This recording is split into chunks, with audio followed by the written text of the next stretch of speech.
Hello, my name is Rebecca Nisley, and I will be discussing the benefits of no-till planting, the process of getting started, and how to maintain this practice on your land. Soil erosion is still the most prominent form of soil degradation in Pennsylvania today. More than half of our cropland is classified as highly erodible land, so conservation measures are necessary to keep topsoil on the field and to avoid the loss of soil productivity. In addition to this, soil erosion harms the quality of our streams and water bodies by clouding the water and carrying excessive amounts of nutrients that cause algal blooms.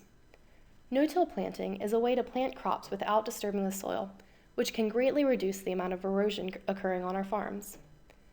Limiting the soil disturbance with continuous no-till not only reduces the erosion, but often leads to increased soil moisture content and organic matter.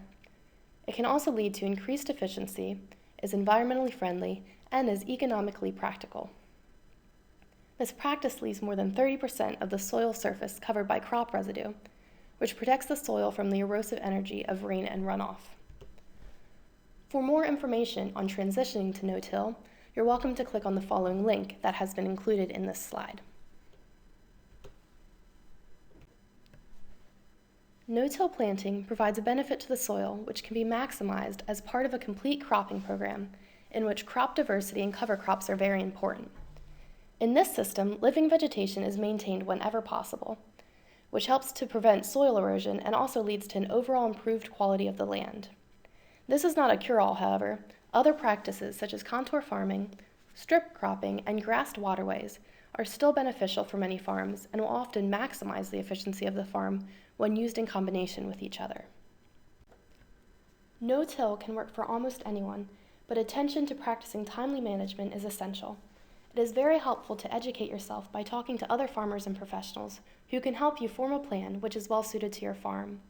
Part of this plan includes researching what equipment changes and/or purchases you may need to make to successfully establish your crop into plant residues and undisturbed soil. Often, it is possible to modify current planters so that they can be used for no-till planting. In addition to this, it is necessary to continue to develop and adjust your plan to fit your fields and to incorporate new practices as the need arises. To get started, you can check out the Pennsylvania No-Till Alliance. The link is included here on the slide. As mentioned before, new equipment is helpful, but current planters can often be modified to work for no-till planting. It is important to monitor the soil and crop conditions so that adjustments can be made when necessary.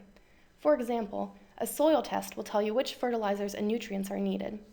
By practicing crop rotation, such as corn followed by soybeans, you will often be able to increase the yield of both species when used in a no-till system. No-till farming is becoming widespread across Pennsylvania. However, it is a system which changes each year based on weather patterns, weed, and pest pressure.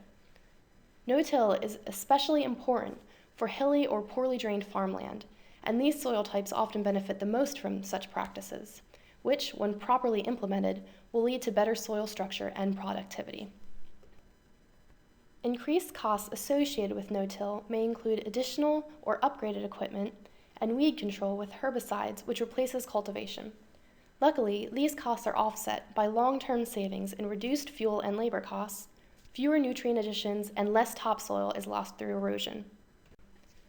For more information on no-till planting or how to get started on your own property, you can contact your local county conservation district or watershed groups.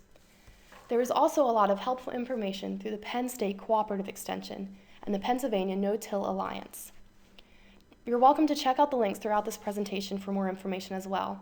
Remember, every little bit helps.